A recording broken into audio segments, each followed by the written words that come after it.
ગુજરાતના દરિયાકાંઠેથી ફરી કરોડોનું ડ્રગ્સ ઝડપાયું।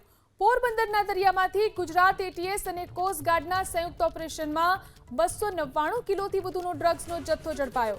દરિયાઈ માર્ગે ગુજરાતમાં ડ્રગ્સ ગુજારવાનો ડ્રગ્સના માફિયાઓનો મંસૂબો ગુજરાત એટીએસ અને કોસ્ટ ગાર્ડની ટીમે નિષ્ફળ બનાવ્યો।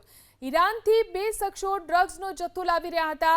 હાલમાં 200 કિલો ડ્રગ્સના જથ્થા સાથે 2 ઈરાની પેડલરની પણ ધરપકડ કરવામાં આવી છે। આ સાથે જ ડ્રગ્સનો જથ્થો પોરબંદર જેટી ખાતે લાવવામાં આવશે। આ ડ્રગ્સની ડિલિવરી ક્યાં કરવાની હતી તેને લઈને પણ તપાસનો ધમધમાટ શરૂ કરાયો છે। વર્ષ 2024 દરમિયાન કુલ 588 કેસ કરી 1479 કરોડનું ડ્રગ્સ પકડ્યા પછી વર્ષ 2025માં 980 કેસ કરીને 2240 કરોડ રૂપિયાનું ડ્રગ્સ પકડવામાં આવ્યું છે। રાજ્યમાંથી પકડાયેલા ડ્રગ્સમાં મોર્ફિન, કોડેઇન, હેરોઇન જેવા ડ્રગ્સનો સમાવેશ થાય છે। વર્ષ 2025 દરમિયાન જ ગુજરાતમાંથી 2240 કરોડ રૂપિયાનું સિન્થેટિક ડ્રગ્સ પકડવામાં આવ્યું છે।